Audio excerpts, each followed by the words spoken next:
ধূমপানজনিত শ্বসন জটিলতা, এটা পরীক্ষায় আসে, একটু গুরুত্ব দিয়ে পড়তে হবে। এটা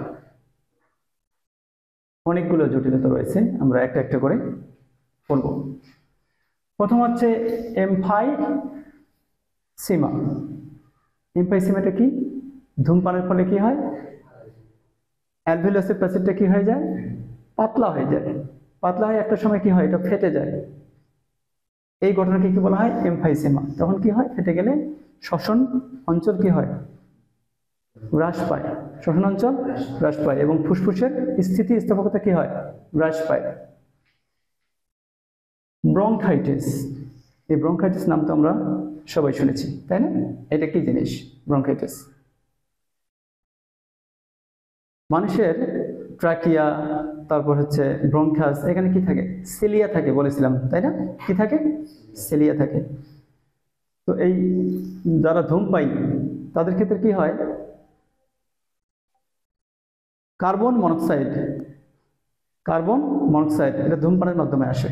কার মধ্যে? ধূমপায়ীর মধ্যে আসে। ধূমপায়ীর ট্রাকিয়া এবং ব্রঙ্কাসের মধ্যে আসে। এই কার্বন মনোক্সাইড কি করে? ট্রাকিয়া এবং ব্রঙ্কাসের মধ্যে যে সিলিয়া থাকে সেটাকে অবশ করে দেয়। কি করে? সেটাকে অবশ করে দেয়। তাহলে ট্রাকিয়া এবং ব্রঙ্কাসের সিলিয়াকে অবশ করে দিলে এখানে মিউকাস এসে জমা হয়।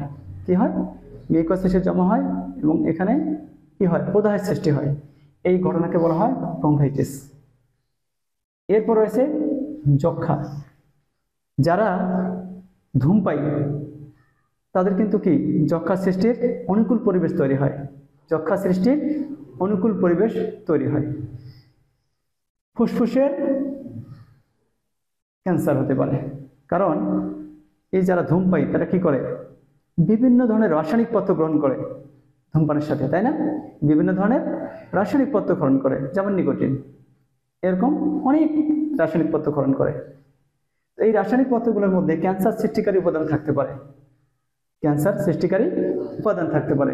তাহলে যদি ক্যান্সার সৃষ্টিকারী উপাদান থাকে তাহলে ফুসফুসের ক্যান্সার সৃষ্টির সম্ভাবনা বেড়ে যায়। প্লিউরিসি, আমরা ফুসফুসের পর্দার নাম বা আবরণের নাম জেনেছিলাম, কি ছিল? প্লুরা, তাই না? এই প্লুরার মধ্যে যদি প্রদাহ সৃষ্টি হয়, কখন হতে পারে? এই ধূমপায়ীদের ক্ষেত্রে হতে পারে।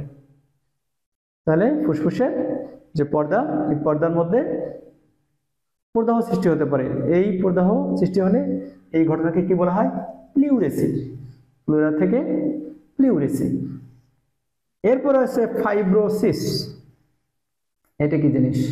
ফাইব্রোসিস।